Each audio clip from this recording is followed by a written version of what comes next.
like to begin by acknowledging the Indigenous peoples of all the lands that we are on today.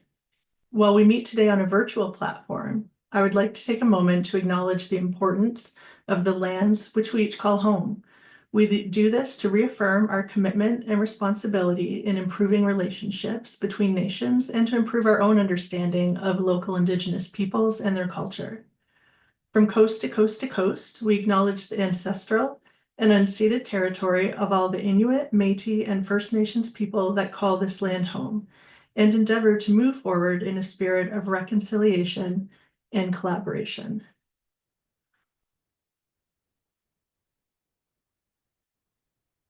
So feel free to let us know where you're joining from. We always like to know that.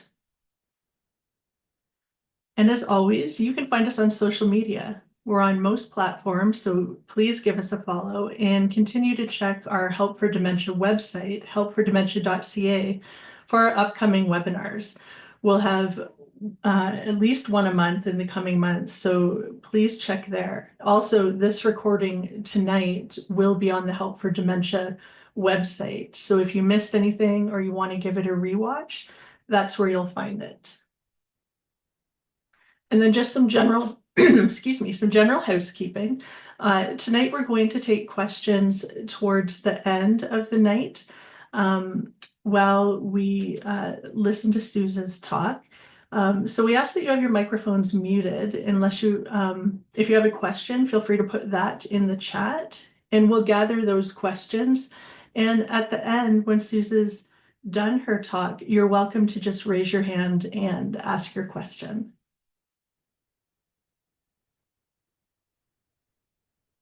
And Suza, you can take it away.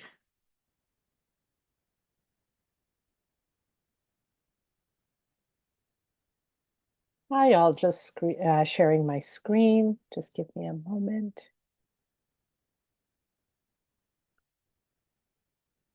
Great. Are you able to see that? Yes, we are. Great. Yeah, thank you all. absolutely. So first of all, thank you for inviting me, for taking the time and energy this evening. It's later where I am in Ontario, and I was very lucky 2 years ago to have someone from the Alzheimer's Society of Alberta and Northwest Territories hear me speak, and wanted me to do a talk related to 2SLGBTQ community. So I do want to share that with you, information that that request 2 years ago spurred me on to do a literature review. And let me tell you a little bit about me. So my name is Suza. I go by she and her pronouns. I'm a primary healthcare nurse practitioner. So I am an old nurse of 35 years and a newer nurse practitioner of 13 years. So that you have a sense of who I am and how I come to this work. My practice currently for the last 13 years as a nurse practitioner, I have worked at St. Michael's Hospital Academic Family Health Team. So we're a huge family health team. We have 5 sites. We have 51,000 patients in downtown Toronto and surrounding areas. And of those, I primarily work with transgender and gender diverse patients. And we have currently approximately 1,800 patients who identify as such. I also do work with gay, lesbian, bi, trans, other patients in the practice as well. But really, 1,800 patients keeps me very, very busy, which is great. I'm just checking here quickly. I'm seeing other things on my screen. Are you seeing those things as well or no? We're just seeing your slides. Oh, good. Okay, because Yeah. I see other things that I'm trying to get rid of and it's not working, and I apologize about that. I don't know how to get rid of the things on my screen. Sorry, they apologize everyone for my being a Luddite. I wanted to do a land acknowledgement, even though a beautiful one was just done by Chris, acknowledging that thank you all for being here this evening. We are meeting virtually. We're all joining from Indigenous lands. The lands I'm coming to you from are from Toronto, which is Treaty 13, the ancestral lands of the Haudenosaunee, Anishinaabeg, the Chippewa, the Mississaugas of the Credit, and the ancestral traditional lands of the Wendat peoples. And I acknowledge that the traditional keepers of this land on which we're standing are the above nations and any other nations who care for this land. And those would be nations that are acknowledged or not acknowledged, recorded and unrecorded. That next sentence is important to me. Who am I here today? So think about, ground yourself and think about what you come here with in terms of your knowledge, your knowing of life, your experiences, your past, your present, your future. All of that comes here as we ground ourselves. And wanting to tell you a little bit about me. So I am a white cisgender meaning I am not transgender. So I was assigned female at birth. I identify with my female gender identity. And I am a white, as I mentioned, white, but I'm a European settler. I come from a European background. And that I come with a lot of privilege based on, if I think about the people I serve in my practice, I have more power and privilege than the patients I serve because I am able to sign a prescription and they are not. I am able to diagnose and they are not. So acknowledging that power differential, I think, is really important. And maybe that kind of relates to those of us on the line today who are caregivers or are care partners, that we have more power sometimes and privilege than our loved ones who are living with Alzheimer's or a mild cognitive impairment, sort of understanding that and acknowledging that. I also come to you as I self-identified queer person. I use that language. Sometimes in the past, I've used terms like lesbian. I've used terms, so this might be perceived as a derogatory term, but dyke, which is not derogatory in my community. I tend to present more in the feminine. That's my external presentation, not all the time, but sometimes I do. And sometimes you've heard the term lipstick dyke. This is, again, not derogatory, but depending on the energetic with which you share it with me. But I also come to you as a healthcare provider to patients and also someone who has chosen family members. And my family also includes those in some people in the practice that I serve, my larger community of being 2SLGBTQ folks. I also come to you as a queer widow. I've been widowed for 12 years. Relevant, my spouse who passed away, her mom, I cared for her mom, and her dad was institutionalized. Both had definitely cognitive impairment, contributed to their end of life.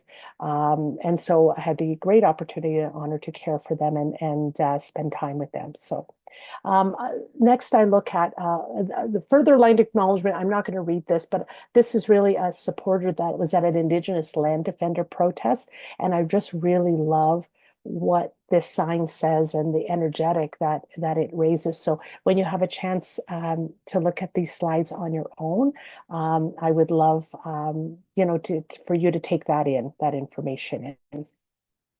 And give me 1 second. I'm trying to get rid of wonderful things that are on my screen and they're not working. So I apologize about that. They're still there. Oh, well. So disclosures. So understanding that I do not have an affiliation, financial or otherwise, with a pharmaceutical, medical device, or communications organization. I have received consulting fees for today's talk, just so you know, in terms of mitigating bias, where I'm coming from.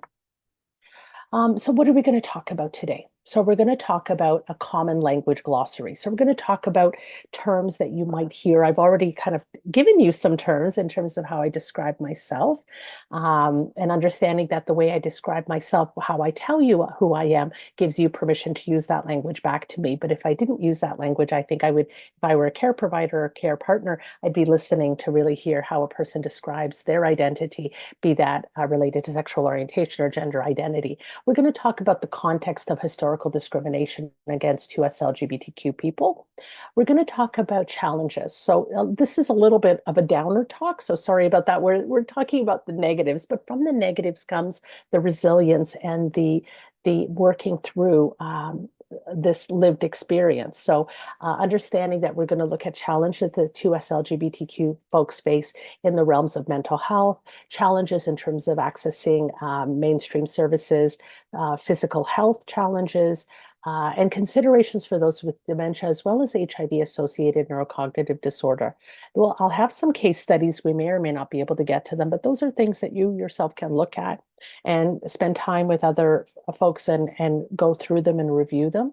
And I have a film as well. Last time I did this talk, did not have time for it, but if we have a chance, I will definitely leave you the slide set so you can peruse it. It's a great film around providing care to folks with mild cognitive impairment who are 2SLGBTQ. Let's talk about language. Now, language is critically important. The language that we use can help people feel loved and supported or excluded and shut down.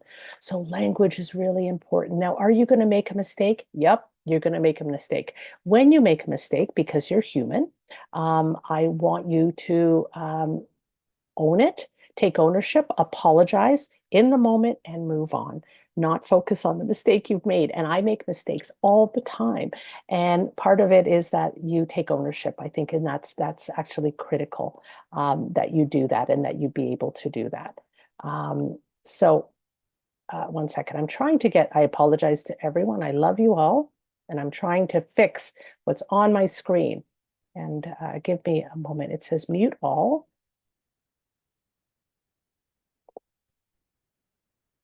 Oh, here we go. Yes.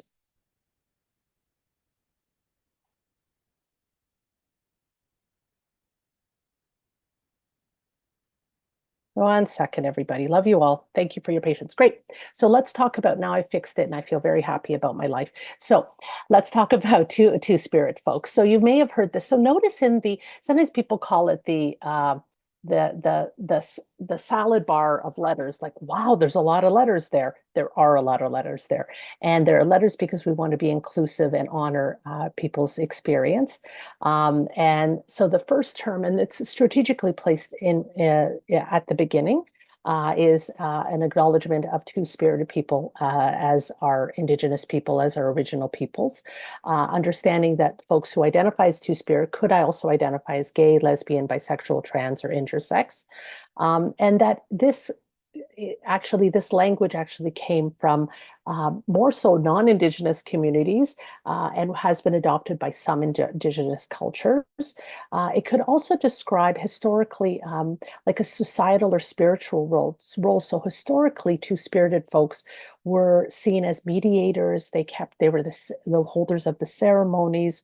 They held that middle space, which is a really beautiful analogy of gender. Instead of the binary of two genders, that there is that acknowledgement of that middle gender, that middle space.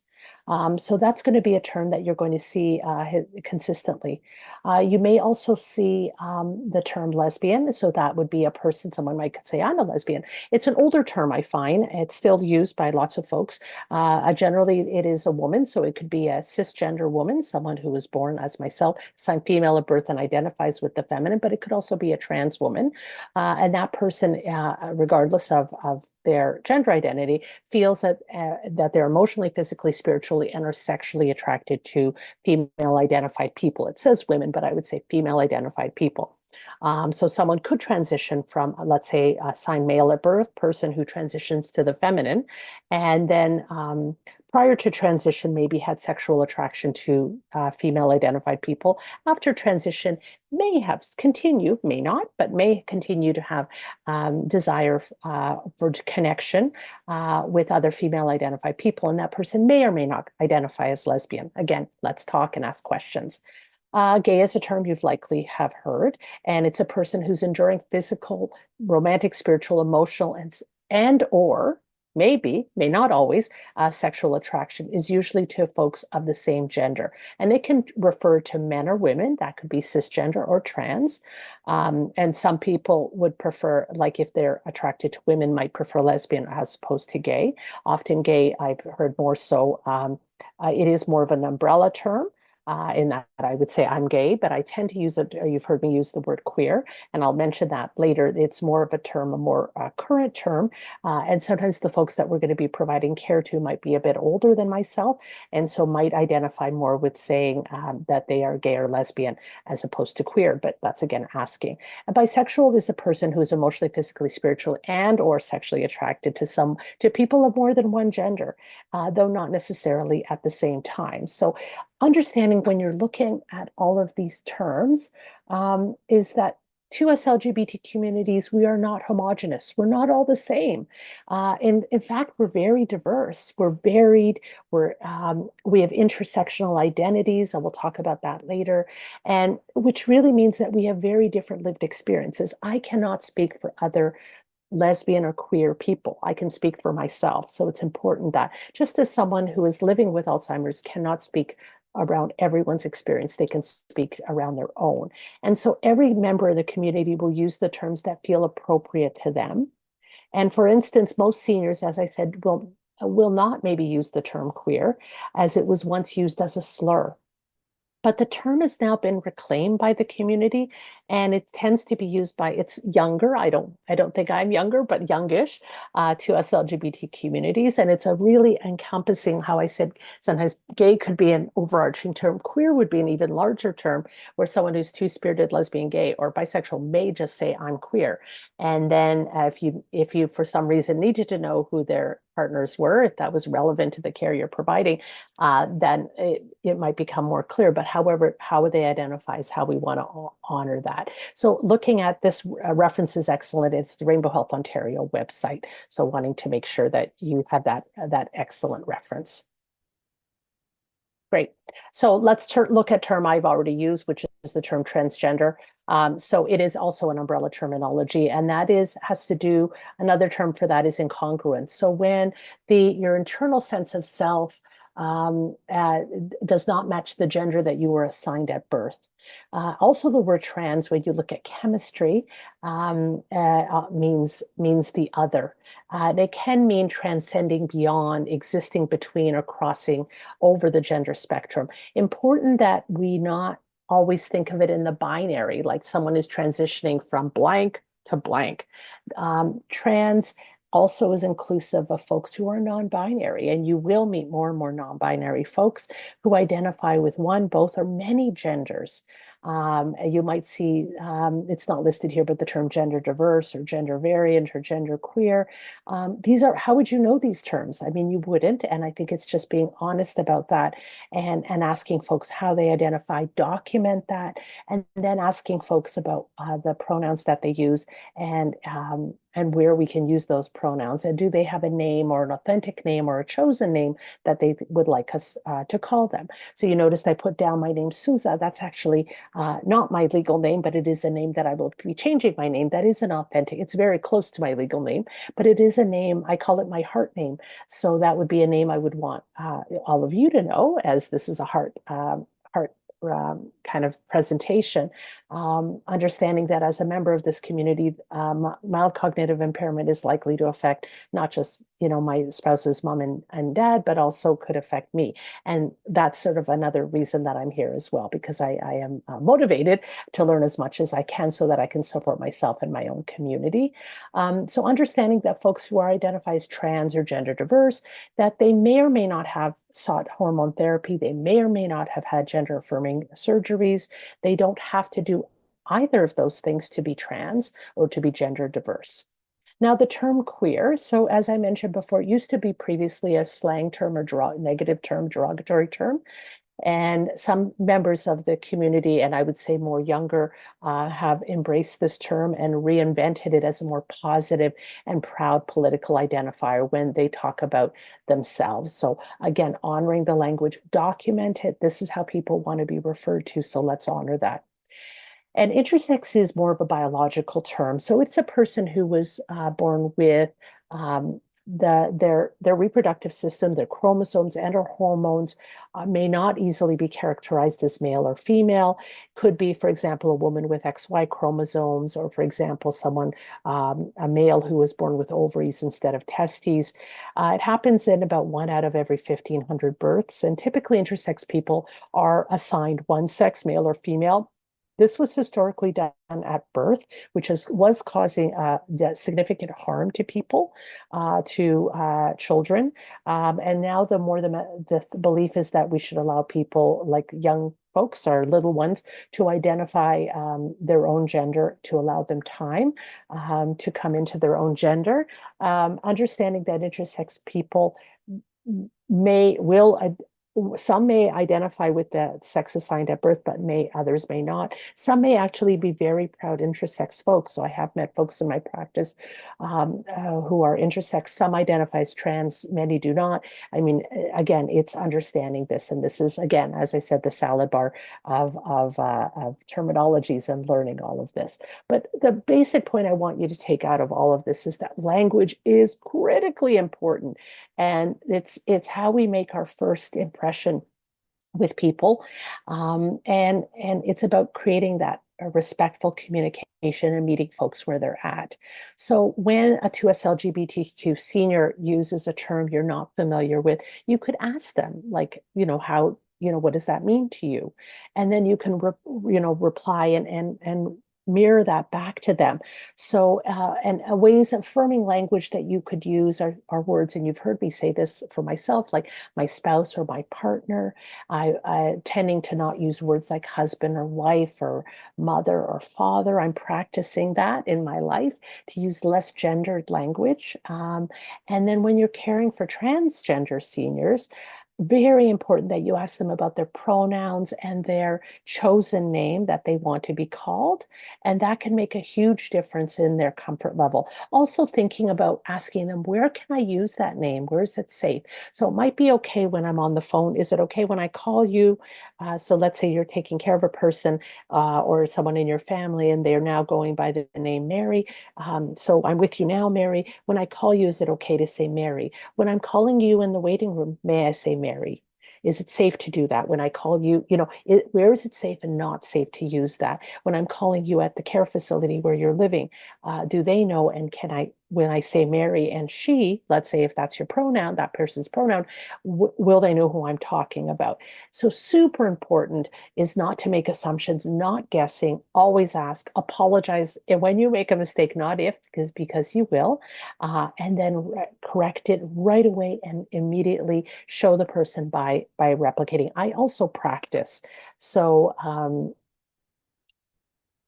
one second. Great. So sometimes we're just not asking the right questions. So, focusing on the binary is, are you a boy or are you a girl? Not the right question. So here is something I would offer for you to do on your own fun time. And that is practicing how you want to ask, identify yourself to people. If what would the world be like if, and I think about this in a healthcare setting where I work with a lot of patients, if we asked every single person or client who came in, how would you like to be addressed? So there's tons of people who, like, on their health card it says William, and that person's like, do not call me that, call me Bill. And that is as important as with a trans or gender diverse person, to call them by the name that is authentic. So their chosen name or their authentic name. Also, when you introduce yourself to people, you might want to start with, like, hi, my name is Suza. My script, and this is mine, not yours. You can have it if you want. You're welcome to it. And I say this for a reason. My pronouns today are she and her. If that changes, I'll tell you what pronouns work for you. So I do that with one breath. I maintain eye contact and allow that person. And the reason I do that script is because a lot of the folks I work with are younger folks. I have patients from like age 14 to, I think my oldest patient, she's almost 80. But there is a finding with younger patients under 40, maybe, there's a more gender mutability. So meaning, like, one visit, their name might be one and pronoun one way, and then it might be different at different times. So by saying it that way, it allows them to have mutability in their pronouns as well.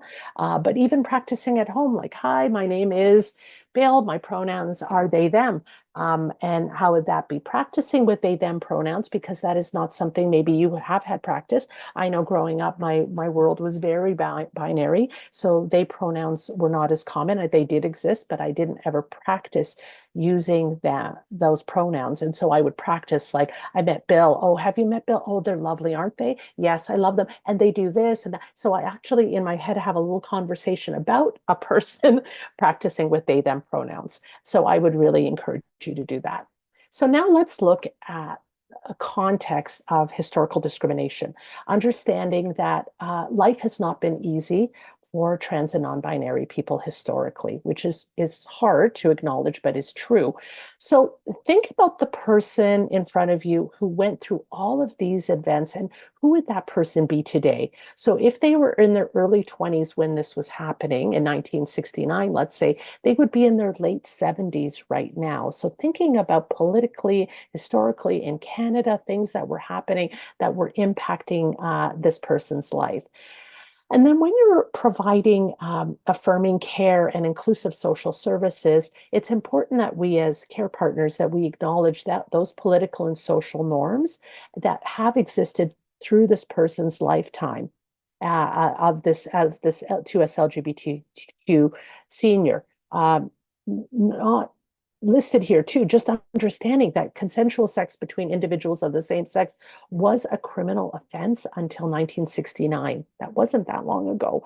And that norm has impacted 2SLGBTQ seniors' sense of themselves and their self-perception, and they might give them that experience of fear of discovery. You're going to find out. And it could also compound their internalized homophobia, biphobia, transphobia. So what that means is a hatred or a not being very kind to themselves around who they authentically are. So understanding that that is not something they've chosen, but it's because of this context.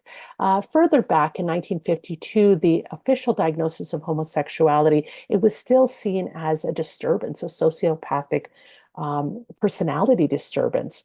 And then, as I mentioned, it was an offense to be a practicing homosexual. And then from the 1950s to the 1990s, thousands of LGBTQ veterans and civil servants were part of the LGBT gay purge, and they experienced state sanctioned homophobic discrimination. They were demoted, denied promotions. They were transferred and fired because of sexual orientation. Really horrible. And they were even seen as a risk to national security. And so now in their twilight years, 2SLGBTQ seniors in Canada face uncertainty about how they're going to be treated by systems and by individuals. And many of us work in systems, and they're more vulnerable to discrimination while they're seeking care to social services and healthcare. So just kind of, take a moment to take this in and how this could possibly affect the people that we're going to be encountering in providing care for. So just to kind of take that in. So there's the Williams Institute 2016 did an overall view of what 2SLGBTQ I plus, so intersex and then plus, and Q could be questioning as well. Sorry, I did not clarify that. What they experienced. So they did experience, and they talked about experience absolute overt discrimination. So not where it was subtle, where it was a microaggression, but where it was obvious discrimination, and understanding that microaggressions are like tiny paper cuts. When someone kind of looks away or rolls their eyes or may not say that, a slur, but treats you differently. That could be definitely multiple microaggressions are, to me, absolutely discrimination as well. They face stigma and violence and have faced physical, emotional, spiritual assault. Definitely rejection from families of origin or biological families, have historically faced imprisonment, and there are still many countries in this world where being queer in any way, including being trans, non-binary, can lead to imprisonment. Definitely many of my patients have lost employment and are, I would be honest and say they are overeducated and underemployed cohort of people. When I think about the people I know that I care for in Ontario, there was definitely conversion therapy where electroshock therapy and other types of conversion therapy were used to cure homosexuality.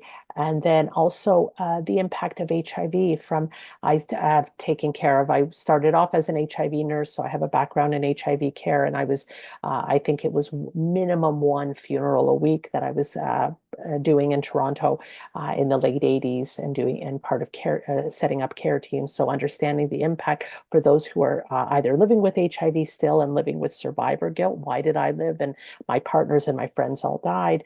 And sort of that reality. And then for folks who are transgender, non-binary, that have not maybe had access to care, primary health care and gender affirming care, and hopefully are able to access that. So that's what we're hoping. So thinking about that. So why does it matter that some of my clients are 2SLGBTQ? So thinking about when you're working with 2SLGBTQ communities, thinking about their culture, their politics, and the social norms that once existed. So that's really, really important. So these are some factors thinking about where people are coming from and what they might have experienced historically. It may not be the case today, but even the risk, and I know definitely of women that I met at, 30 years ago when I came out, 35 years ago when I came out, who lost their children, where the father of the children took custody, and because it was found that they were lesbian, they lost custody of their children. That would hopefully not happen now. In other countries, imprisonment, again, we talked about the employment and the conversion therapy, definitely.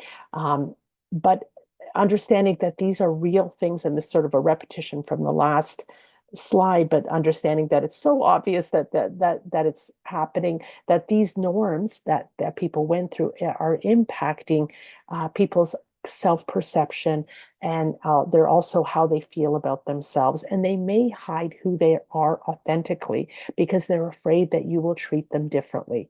So honoring that they might hide their sexual orientation, that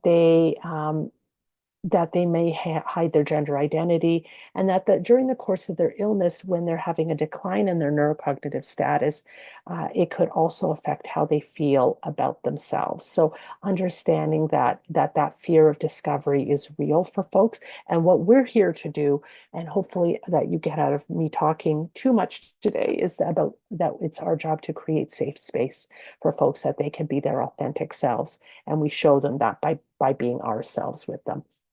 So in Toronto, there is a great kind of group called the Senior Pride Network. Tom Warner, I had the opportunity in 2022 to interview him, and they did a needs assessment of their folks who were part of the Senior Pride Network, and talked about what were their concerns about having access to long-term care homes and access to retirement homes, home care, healthcare, and social services. So sort of saying, what are your worst fears related to this? So they talked about, I'm really afraid of being treated unfairly, of staff or people entering my home. So think about this with home care.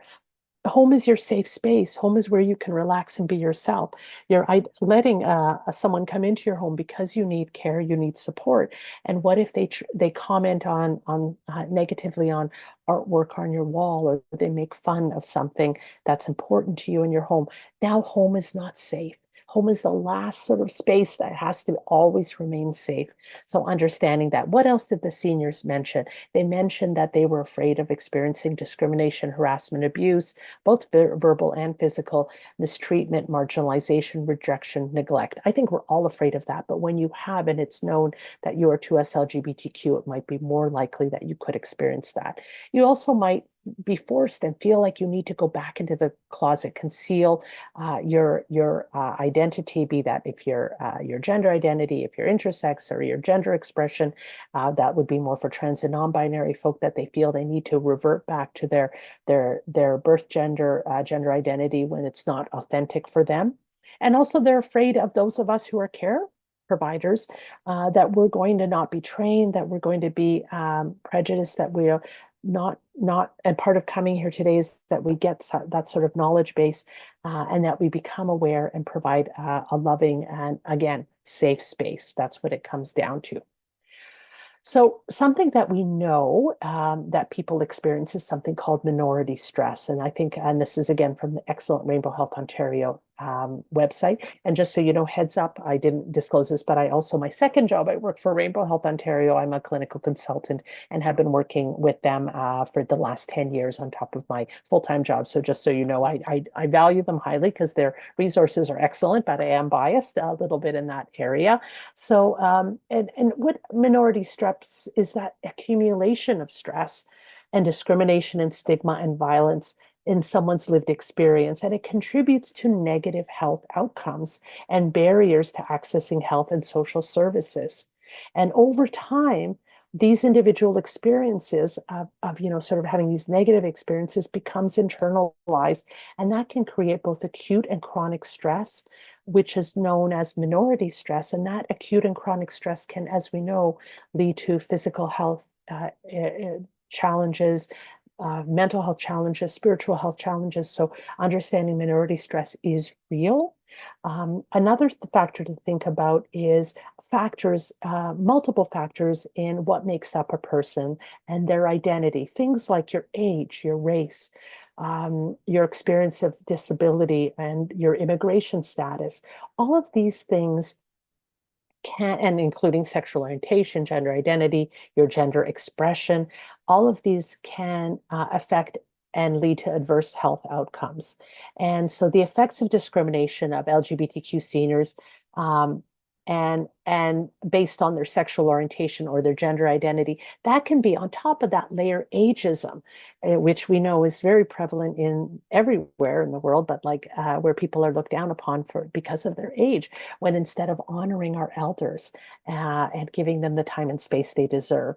And so intersectionality is important because it's an approach around how we understand the layers that make up this person, and the many understanding of the many barriers that 2SLGBTQ folks could face as they're trying to access healthcare and engage with services, and recognizing that multiple facets of a person's identity might present with particular challenges and opportunities, that we all come into this, all of us, I talked about my privilege and my position of privilege and power, that their intersectionality could give them some privileges or disadvantages in different contexts. So understanding that as well.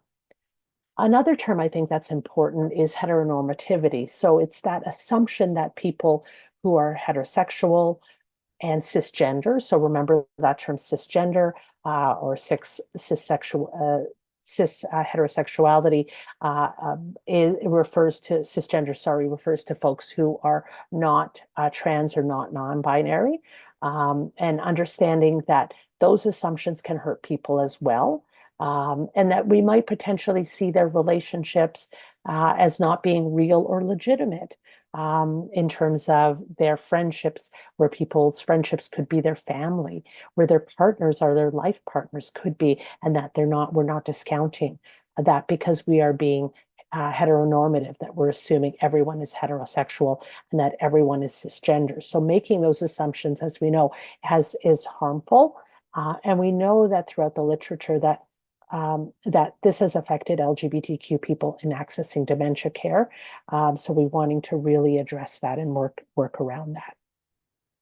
So going back to my meeting with Tom Warner of the Senior Pride Network in February 2022, and he talked to the folks who were participating in this network and talking about what some of the concerns that they had about access to long-term care homes, to retirement homes, home care, healthcare, and social services. So a lot had to do with the approaches to care or providing services based on biased assumption. So watching our assumptions. So the assumption, as I said, with heteronormativity, that everyone is heterosexual. So we're going to ask, tell me about your husband, tell me about your wife. And so being careful with language like that, using maybe spouse or partner. And that the heterosexual norms and interactions are applicable and appropriate for everyone when they're not. So in a lot of queer relationships, it could be that one person has one partner, but they could have multiple partners, that they could be poly, and that could be their family, that these could be people that they have possibly sexual relations with, but also maybe people that they don't, but maybe people that they have emotional relationships with that are seen as their important people. So understanding that those biases are harmful. And that gender identity and gender, this is a bias that we can all hold, that a person's gender identity and gender expression has to match the sex that they were assigned at birth. So if you have these genitals, these genitals must mean that you're male. So that kind of assumption is, and we know, is harmful. And that's what the 2SLGBTQ seniors mention also. And I've heard this many times, oh, we don't have any 2SLGBTQ people here as clients. I'm like, really? I think you're not asking, or you're not creating that safe space for people to disclose and tell you who they are. So again, if that's the only thing you get out of today, is that commitment to looking within to say, how can I create safe space in the work that I do?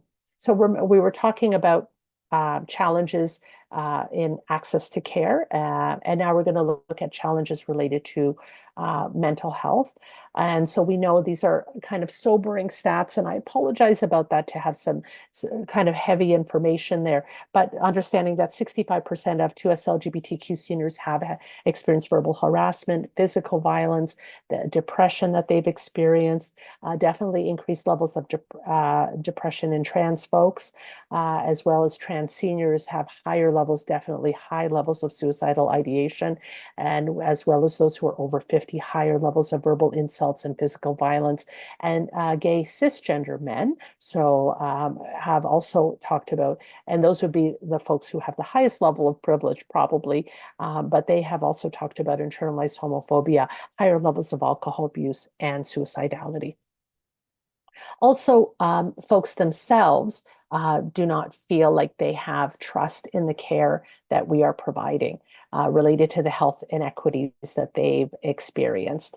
And the existing research reveals that low levels of confidence and trust in staff, and that we don't think that staff, 2SLGBTQ folks are feeling that staff are not going to be aware, inclusive, and affirmative. And that is a really big barrier.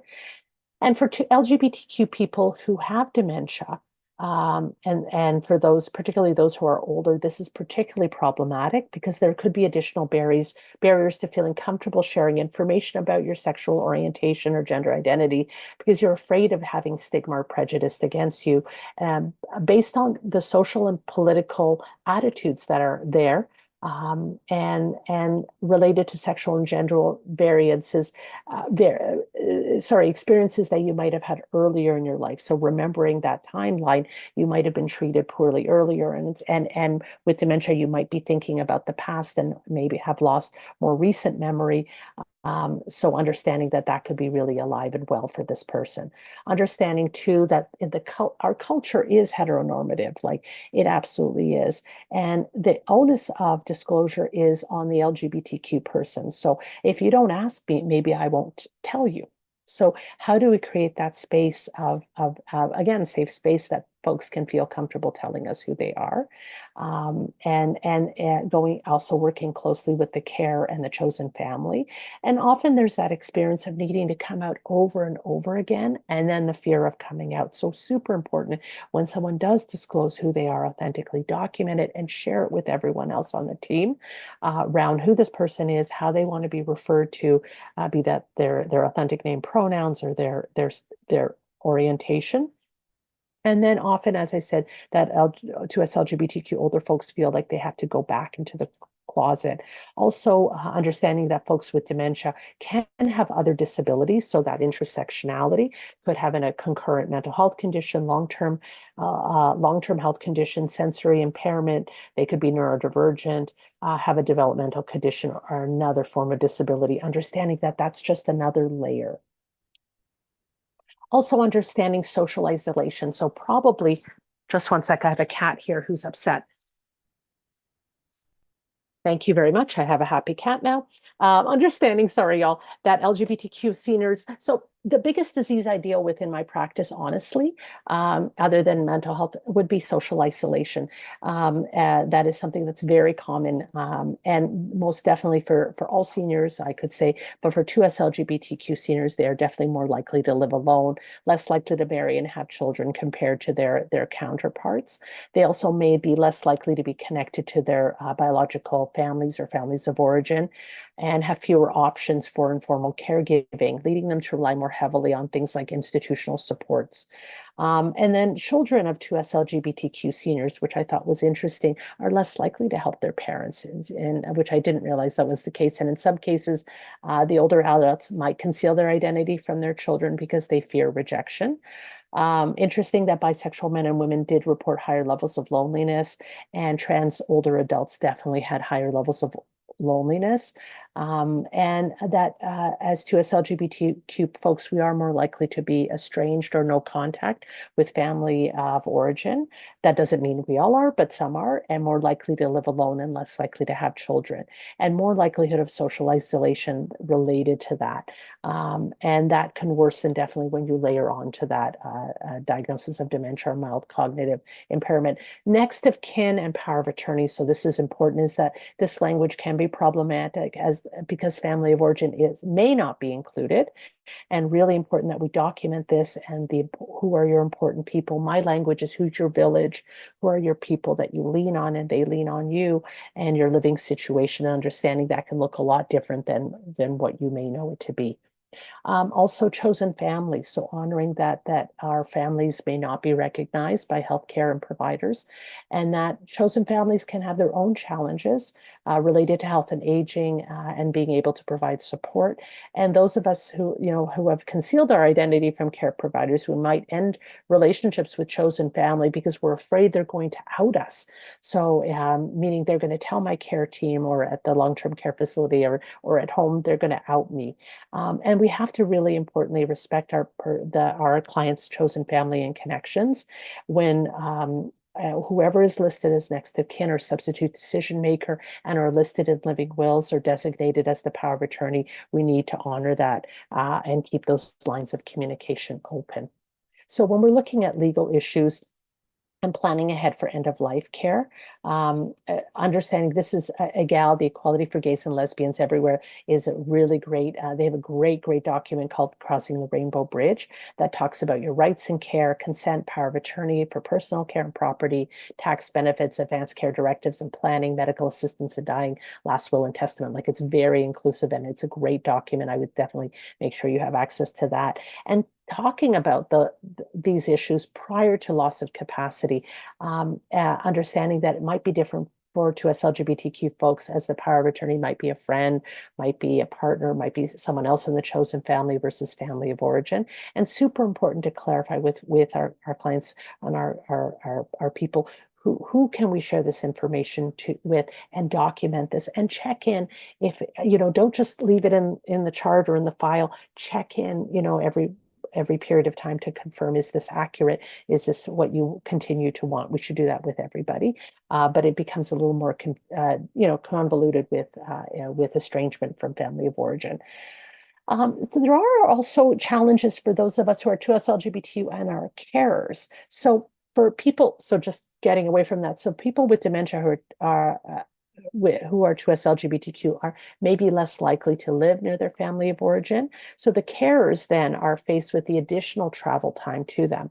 If 2SLGBTQ female carers, so I'm thinking of myself and friends of mine, we might be additionally stressed because we're caring for people in our family and we're seen as being single, childless, and we have lots of time on our hands to be able to care for everybody. So understanding that is a bias, and it puts additional pressure on those of us who are maybe not partnered or may not have children, understanding that we have lives as well. And then if you're caring for a partner, and you're in a queer relationship, that you might encounter heteronormativity where the relationship has lower value.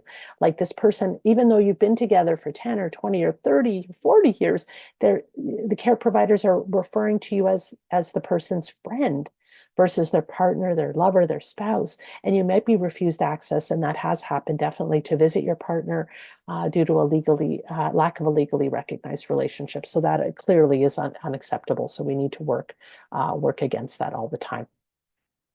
What is the impact of dementia? So dementia, as we know, can have an impact definitely on a person's personality, sense of identity, but this can be amplified. Again, looking at that intersectionality for LGBTQ people. So for whom identity may have been particularly strong and possibly challenging theme throughout their life. When we're looking at the additive layer of neurological changes through dementia, some people may experience their gender and or sexuality differently. So potentially less inhibition in expressing their gender or sexuality, or going back to the closet. So looking at those two extremes, they're significantly different, right?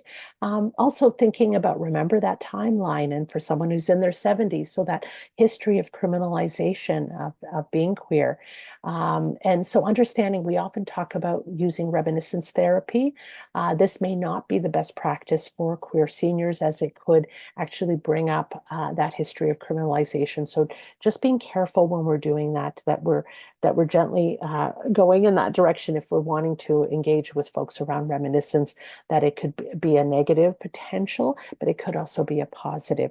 And also for trans and non-binary folks, that we're really looking at the literature, that many of those with dementia have had that experience of reverting to their gender expression and identity assigned at birth, just because there's a fear of being found out.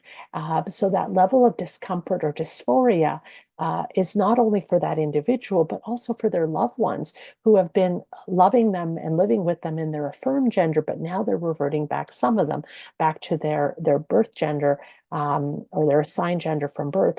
And so it's going to be very important that we need to support that person in a gender, in whatever their gender is in that moment. And it might be uncomfortable and unfamiliar to them. So just acknowledging that. I'm going to pass because we are running out of time. So I'm going to have you look at that. It's a roundtable report. It actually was really good, that talked about how trans and non-binary people, how their expression may change over time related to their cognitive impairment. So kind of having a look at that. I apologize for the rushing. So what do we know about the physical health of 2SLGBTQ people? So remember, we talked about that minority stress. So when you combine that with other levels of marginalization, that 2SLGBTQ folks may have currently or historically been more likely to rely on substances, I would say, such as tobacco, alcohol, recreational drugs. In particular, I'm thinking of crystal methamphetamine, which is quite, I've seen a lot of in my practice in men who have sex with men in that community, and in older community, older senior cisgender male communities. And that's used as a coping strategy. It's also used as a way to connect with others on a sexual realm. So just sort of knowing that and seeing that sort of that minority stress and the impact of that, and how that can impact you over time on both a physical, mental, emotional, sexual, and spiritual level. Some stats: around 29% of lesbians and bi women, they were binge drinking once a week, and that's where queer communities often congregate, is in a bar setting, which again can promote some not so healthy kind of experiences. And then also increase alcohol intake in trans folks as well. And then specifically, what do we know about dementia in 2SLGBTQ folks, related specifically those with HIV? So something called HIV-associated neurocognitive disorder. It takes time to develop, over many years, for those who are living with HIV, and that could be anybody with HIV, not just 2SLGBTQ folks. And it presents similarly around impairments to attention, memory, the processing speed, and executive function. When we do MRIs of an HIV positive brain of someone who's been positive, for a number of years, the brain actually is smaller and looks different. And understanding that, added on top of that, is aging. So I know that we have, I told you, we have 1,800, almost 1,800 trans and non-binary people in our practice. We also have almost 1,800 HIV positive folks in our practice as well. So understanding that this cohort of patients is aging out as well. Understanding their risk factors for lower levels of education, and having HIV at an earlier age, and getting older, and cardiovascular disease are all additive factors that can move us in that direction. So keep in mind that 2SLGBTQ seniors with dementia, they may accidentally out themselves without realizing the implications. Trans seniors with dementia might regress to a time prior to transition. They might forget they transition. They might become vulnerable to mistreatment by caregivers and families. And so for all of us as care partners, being mindful about that when we're caring for folks with dementia, that we are also, that this person that's important might be the keeper of the memories. So that's important to note that. So I'm going to leave you with some recommendations for you to look through. These are recommendations that I would really encourage you to look at engaging in your practice, like looking at how can you integrate authentic name and pronouns in your documentation. The UK Switchboard has a monthly Rainbow Cafe for people affected by dementia, concerned about memory loss, and maybe a similar group could be created or expanded to meet the needs of different subgroups, like a group for carers. So that's just sort of interesting to look at. Get 2SLGBTQ training. Rainbow Health Ontario has very reasonably priced to almost free training, which I think is great, and 519 does as well. Start talking about end of life, not at end of life, but beforehand. Talk about next of kin, power of attorney, and have images around that show that you are LGBTQ friendly and loving. So my badge at work is full of rainbows on it so that people from a distance know I am a safe space. I will leave it at that. Thank you so much, Suza. That's fantastic. That's such great knowledge. I've popped a few questions into the chat to you that have come up. Okay, I will stop sharing. Yeah, that'd be great. Just if you have time to take a few questions. Absolutely.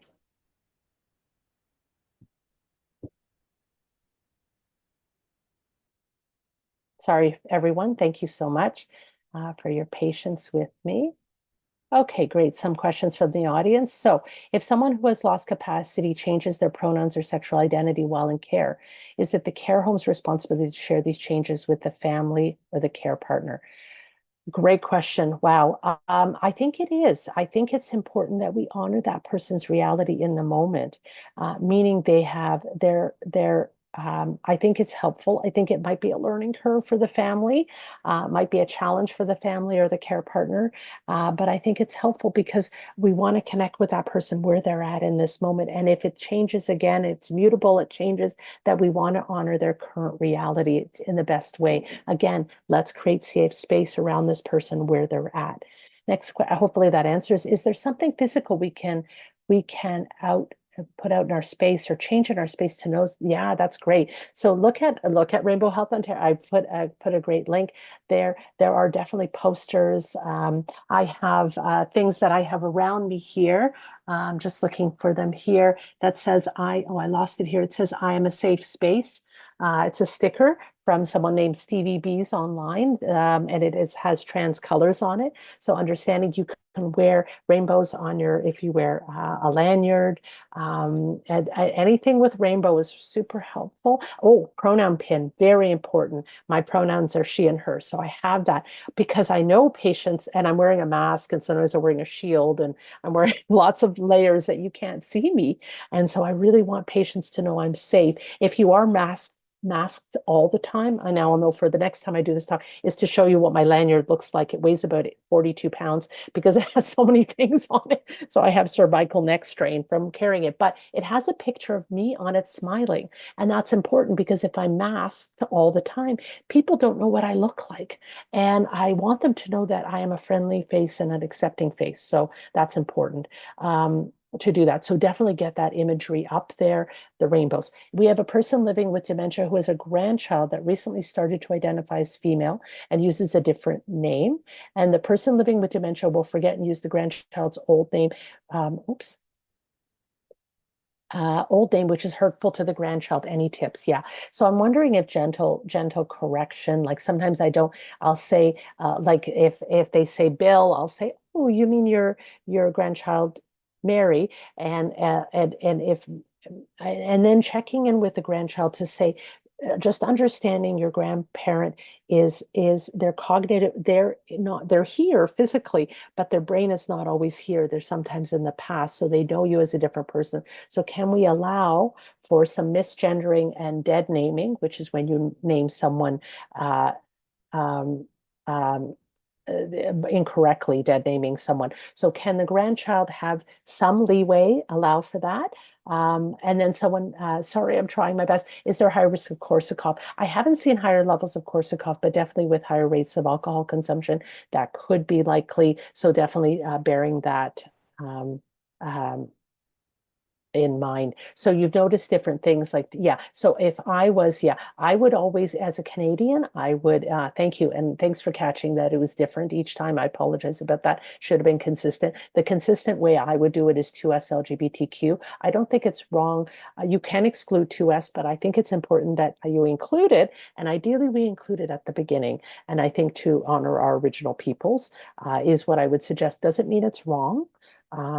But I think, and thank you very much, Arlene, for catching that, and Chris as well, and for speaking on that. Great. Any other questions? And I apologize about speaking so quickly and having so much content. I really would encourage you to engage with the slides. I have lots of live links. The references are great. And I even have encouragement around things. I didn't get to show you the video, but encouragement around different cases that you could review. Take time on your own to kind of go through them. There are no right answers, but sort of taking time to contemplate and be reflective is how we all gain as people. Arlene, Oh, you and had a Arlene, question? yeah, has a question. Am Go I ahead. allowed to unmute? Okay. Thank you so much. And I want you to, I'm a staff member here, and it was such a great session. We send a lot of people back to our slides when we're talking to them. And it made me sit here and think that I wonder if the reason there's not as many people is some also weren't sure what it would be like too, whereas they'll be able to come and watch the recording at their own time. So I think that's really important that we have that ability. And as staff, we direct people to these all the time. I had a situation, I was just wondering if you could help me out. So we do have a good number. We're not an organization who says we don't have anybody. We have a good number of clients who are in a different, depending how they identify themselves. And I had a gentleman call me personally, and he was another member in the support group. And at first I thought this was going to go sideways because I was like, oh no. He was an older gentleman, and he said, Arlene, you know that gay man in our group? And I was like, oh, here it comes. And he was like, him and I are on like the exact same route. And it's so nice having him in there because him and I, we can just bounce ideas off, blah, blah, blah, blah, blah. And he went on like that. I think I was just so relieved. But so my question is, should we, if appropriate, obviously if someone's in crisis, but like I didn't take the moment to say, there's a different way to maybe say that. And I'm just wondering what your guidance is. I think I was so worried it was going really in a horrible direction when I was so impressed it went in such a lovely direction because he was like, and how can we gently direct? And it's gently, right? Because we don't want to be like burr, burr, burr, burr, because people don't hear that, right? But we could, I mean, I'm just thinking out loud, and I'm an out loud thinker, is like you could say, oh, that's so great you connected with Bill, who happens to be gay. Yeah. And yeah, it's not really not my most interesting, his most interesting part of him. I love his, personality, and just sort of downplaying that he happens to be queer and and then moving on, right? And then he couldn't remember the guy's name, and so he was trying to think of his name, and so the way he identified him by being, oh, you mean Bill, who happens to be gay? Keep talking, keep talking, keep talking. And that's exactly what I said. I was like, oh, so and so. He goes, yeah, him. Oh, we get along so well. We're in the same. And I was like, and to be fair, he may not know anyone. He probably does, but he doesn't know that he knows other folks who are 2SLGBTQ. So for him, this is a learning opportunity. And obviously he's very accepting and loving and beautiful. But you're right, you were kind of bracing yourself for like, oh, he's going to say something homophobic. And then I have to address that. Yeah. Then after I got off the phone, I was like, should have I taken a moment? Because he himself wasn't in a crisis. He was calling me about something. And I was like, should I take those moments? Like, where do we stop, I guess is. Absolutely. Yeah. And I think it's really judging. And you could just sort of say, oh, he happens to be gay. Yeah. And that's not and that's the least interesting thing I know about him, because the fact that you're not gay is not of interest to me either. So it's more like, who are you as a person? Like that's more interesting to me. Yeah. And so understanding this is one component of a person's, this, but I'm just speaking trying to figure out how would I address that. Yeah. And you're right. I don't know if I would just think, you don't know other queer people. There are lots of queer people around. We're all everywhere, right? Yeah. It's your bank teller. It's your, at the grocery store and stuff. But it's just, and normalizing it. So to just say we're all different. right? And you Yep. don't know this about me because I didn't tell you, but you didn't ask, right? Right. So you made Yeah. an assumption, right? You looked at me, I'm wearing lipstick, you made an assumption I'm married to a man. Interesting, I'm not. Correct. Thank you very Right. much. Yeah. You made that assumption, Exactly. and that's okay. You made that assumption. I'll say, oh, you mean my partner, she. I say that, my Yeah. partner, she, da da da da da. Just so people are full circle, are And like then they know. I want to make sure you heard me. But perfect. that's And then work on I have to do that work over and over again. We constantly explaining that. yeah, and I recently I called another one of our clients, and it wasn't identified in their like in our database. And I was like, well, I guess that could be a man's name, but I I mean, I don't know. And it wasn't really checked. And so because we're supposed to ask these questions when we do Yeah, intake. And so yeah. I was talking to her, and then she said the person's name. And then I was like, okay, still can't quite tell. And I was about to ask, and then she said, my wife. And I went, perfect. Now I know. But then it was like, well, I can't drive all the way to your office. And so I was like, we can do individual family visits. And she was like, that's what I want. And so I think sometimes we have to be like offer those things until people Yeah, become comfortable. And absolutely. so I think that's a good thing for the staff who are on here to remember that when we Absolutely. do And have a you are a specialty living group, example of safe space. You really yeah, are, Arlene. You are working at creating that safe space for folks, and you're going to make mistakes, and that's okay. Take ownership, mhm, apologize, move on, apologize, and keep going. yeah, Meaning, use the correct, whatever the terminology, your husband. Oh, you mean my wife? Oh, yes, yeah, your wife. Keep going. I'm sorry. Yes, your wife. Keep going. yeah, and keep going. Yeah, don't make a big Because deal. why am I here? I'm here to support you. Why am I here? Yeah. Well, and it was good because I was like, okay, I'll ask. Just wait a second. Now, when she said it, but I just thought, I think we need to make sure staff are aware that we can offer individual things until they become more comfortable with us. And Absolutely. and I just thought, like, is that a thing that we should keep doing? That's an Absolutely. inclusive. Okay, Yeah. good. As one of the options, right? Yeah, Saying sort of this is what we can offer. Might that work better for you? right. Great. Yeah. And not even knowing why. It could be because they're queer, but it could be because of they have mental health issues, or they have just like lots of other people, right? Like who are Well, not and queer, right? she actually said, I don't like driving to the south side. And I was like, okay, Me either. I don't that like it too. that could be And I'm that. in Well, Toronto. I don't like driving to the West End. So we're joking, right? exactly. So it may have nothing to do with Correct. their sexual minority status or their gender minority status. It may have nothing to do. Might have to do with I can't really see well at night and I hate driving at night. I'm like, yeah, Right. I gotcha. Yeah. Yeah, me But I too. think it's just a good thing for our staff to remember that sometimes we need to offer Offer. other options I so agree. that they Being flexible. understand we are a safe space. Absolutely. And it all Perfect. boils down to that. If that's one thing you leave with, how do I create safe space?